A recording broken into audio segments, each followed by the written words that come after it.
So that I will, Miss Lee. So thank you very much for your time to make this short interview. And can you kindly introduce me your company? The Green, we are founded in 2017.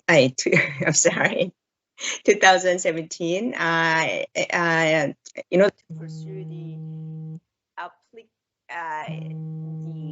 nanomaterial technology commercialization as a specialist, and also 3-in-1 solution provider for the industry to improve, to supply reliable and stable quality material to the industry to improve the current, to open up the opportunity to new product or improve the performance of their existing product. Oh, so thank you very much. So it's a bit different than I thought. So because I thought, so you are producing CNT dispersions. Is this incorrect or correct? Oh, it's correct. Of course, we produce a CNT dispersion in solid form and also the liquid form. Oh, well, this is interesting. What do you mean with solid form? It's a compound. When we mix it into the polymer, we call it a solid dispersion. While we put that into the liquid as a solution, then we call it liquid dispersion. So this means it's a kind of, let's say, a kind of master batch, which I can let down then in the polymer. And the other one is a let's say, a water-based dispersion. A water-based dispersion is the solution type of dispersion that I'm referring to, as well as the composite or the compounds compound dispersion, the carbon nanotube dispersed inside the polymer. Those are the compounds that we are also supplying to the industry, to the market. Thank you very much. But now I have to ask you one question, which makes me super curious, because you know that I was working a lot in carbon nanotube composites, or we call this master batch and polymer composites. And the most used polymer composite what we have was polycarbonate. Yeah, because there was the reason that polycarbonate and nanotube fits very well. But unfortunately, polycarbonate is not the major polymer used in automotive industry. So we are more using PA, PP, and ABS. Is your material or your technology working for PA and PP too? Yeah, a bit different approach that we have to use a while, but still we can. We do have a product. Cool. The PP compound as well as the PP compounds. Oh, cool. And so just for my curiosity, because I didn't raise the question, is your technology okay for multi-volt and single-volt nanotubes or any nanocarbon? And multi-volt carbon nanotube is what we usually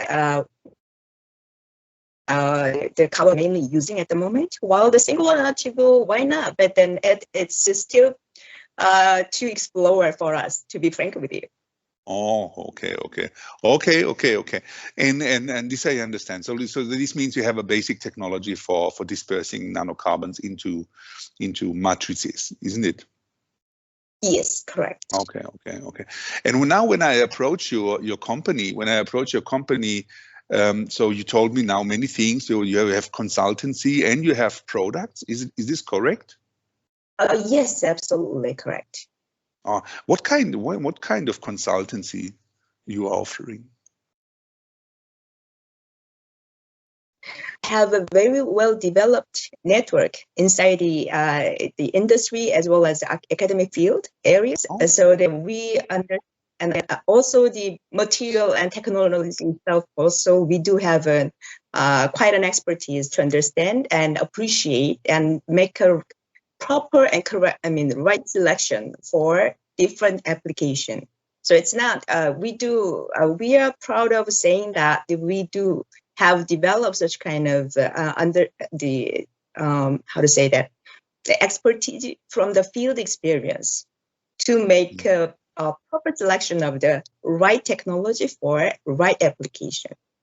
So, and now this makes me super curious. What is the right application for multi-volt carbon nanotubes?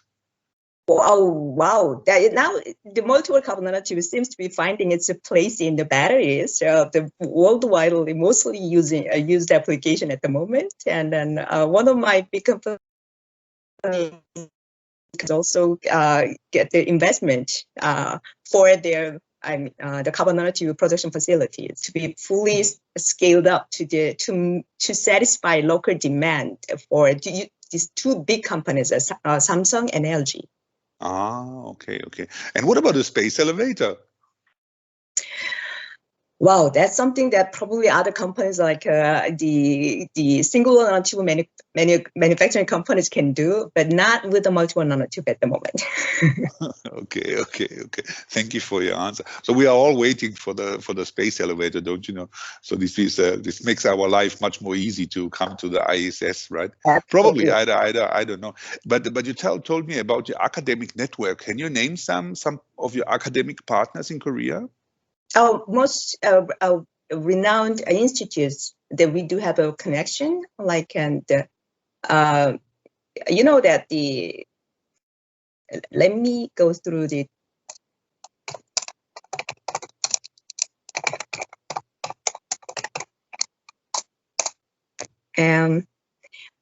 Korea Machinery Institute or the KT. I mean, all the abbreviation I can give you. Those, technology related institute. We do have a connection. Not to mention the companies who does have their own academic and industry co-working. Joint centers, development R&D centers. We do have a lot in Korea. Oh, okay. So yes, I know KIST and SKKU, and this I know. So these are, if you read the publications, that Korean universities are very strong in the field of nanocarbon. Definitely, this I know, right? And since I'm working on that, but now let's talk a bit about the industrial side. Do you have any commercial known companies using your product you can disclose now? Well, before it was the ATM machine manufacturers, which we have made a successful hits to successfully introduce the conductive compounds into the market, but it was taken by their mother companies. So it's a bit of a very traditional story of these newcomers and ventures into the market with the technology, and then the business opportunity is being transferred to the big companies. I see. Oh, so okay. Thank you very much for your answer. Yeah. So it's always a tough question, isn't it? So to talk this. So because I never ever will mention any company I'm working with. So because.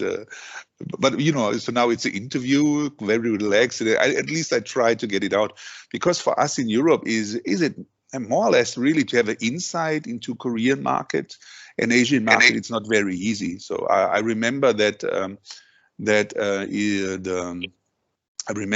of course, when you read the publications here, you see that there's happening a lot, right? But if you go there and meet companies, I remember especially in Korea, many people from equipment industry, from chemistry, so they're very strong, and we simply do not know them in Europe, right? Which is there's a big gap, yeah. And I really hope to fill this gap somehow, yeah, or to close this gap, maybe together with you. But let's talk a bit about the CNT business. How long are you in CNT business? Well, back in 2005. Ooh, so long. Yeah. Yes. Yeah.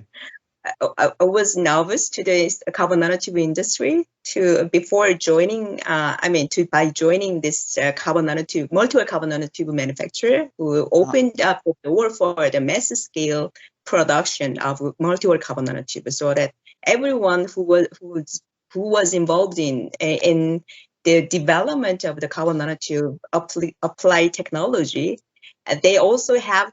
Back then, they had to produce the carbon nanotube to use by themselves. But then, once they come to understand our existence in the market, then they could turn to their actual target of application development by using our material, because it was very stable. Quality-wise, it was stable, reproducible, and then also cost-effective. Ah, okay. Oh, thank you very much. Okay, think. But so now, so of course, it looks like, yeah, so that you are really, we say in Germany, Koryphäe in this area. So this is really a big name and highly reputed in nanotubes. And so I need to ask you. So I remember that nanotubes was announced as the super duper material. What I believe it is, what I personally believe it is. But now, you know, then suddenly graphene showed up and two other two-dimensional materials. Now we're talking about carbide and so and other things in research, right? But what do you think is the potential, the market potential, the growing potential of carbon nanotube? And where are we? Where are we now? Let's say in the product development phase. Will carbon nanotube now boost, or it's a stable market, or how it is? So please share your experience with us.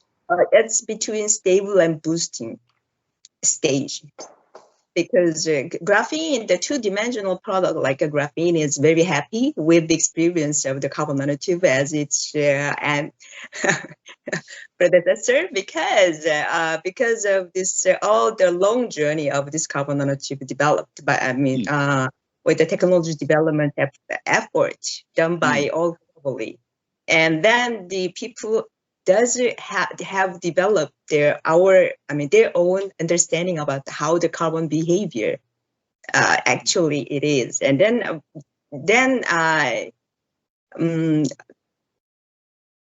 the carbon nanotube cannot be replaced by the graphene. There are certain fields. However, what I understand about the carbon nanotube is that it's finding its the position and as the right product into the battery application or battery product already, and then there are still unknown and hidden application that people doesn't disclose. The company doesn't disclose to share with others. So actually the major application, but once the people have come to understand or get to know about this application, then the people will come back to the carbon nanotube. So you think it's worth that I invest all my money in carbon nanotube companies? Once they are in the battery product to use at the moment, yes, absolutely. Okay, so this is now probably my last question, because I like to talk about battery, because so we see there's at the moment, we see there's a bigger demand for battery cells than the supply is. At least I would say in Europe, this is the situation. I think in Korea it's a bit different, and in Asia, you know, in all it's a bit different. And I remember that Sony was working with, let's say, micro carbon fibers, working on batteries, where a lot of people worked Endo Sensei worked on this topic, right? And worked on this topic. And so what is now? So of course we made some research on carbon nanotube batteries too. So for slurries but what is the status? Are they commercialized already or not? So what is the status of carbon nanotube in batteries? Can I buy batteries with carbon nanotube today? Yeah, absolutely. A lot from China. Oh, yeah. Also, some from the S companies in Korea and L companies, S and L both companies in Korea as well. And everyone is expecting the demand will become exploding in the coming years, because of every automotive companies are trying to introduce EVs in coming years, in coming 5 or 10 years at least. And then the demand for the batteries is incredible at the moment. And then everyone's thinking that the carbon nanotube has become the essential element to improve and to extend the battery efficiency. I'm curious. I'm really curious. We made some tests. About the cycle stability with multi-wall nanotubes in electrodes, and so we can confirm there is a good effect, right? and there's a good effect. And we saw, of course, that the price was no big issue. So because you don't need so much, right? So you use this more as a binder or as an additive or so. So it was price-wise, it was okay.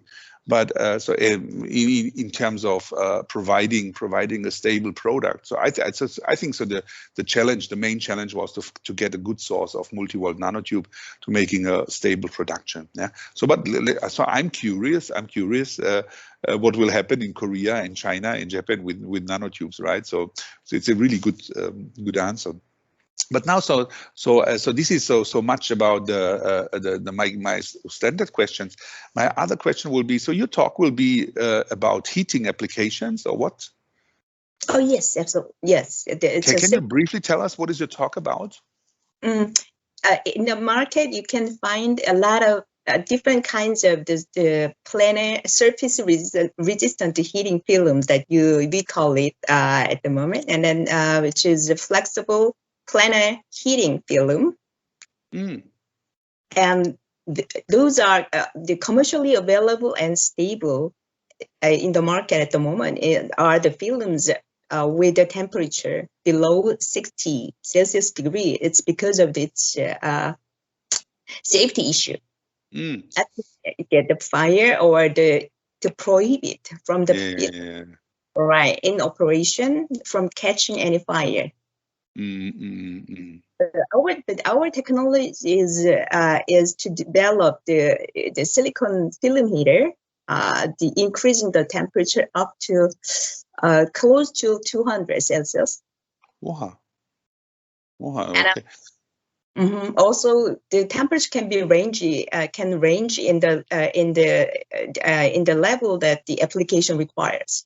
Okay, very interesting. So I will definitely listen to your talk next week. Not only because I'm the chair of this session, but I'm really curious. And simply for your information, there was 3 weeks ago there was a publication going around in Germany that a startup was making carbon nanotube heating elements and try to provide it for electromobility. Yeah. So this is one thing we probably made 10 years ago already, but so I think so there is a market for heating elements, definitely. And I would say I'm not sure if it must be a carbon nanotube or not. So, but there are some applications where nanotube is superior against other conductive materials. There are some other applications where it's maybe not. So we have to see this. Yeah. But I'm very curious. So that's it for today. So I thank you very much for answering all these questions, and we are super duper curious to listen to your talk next week. Okay, thank you. 감사합니다. 감사합니다. 감사합니다.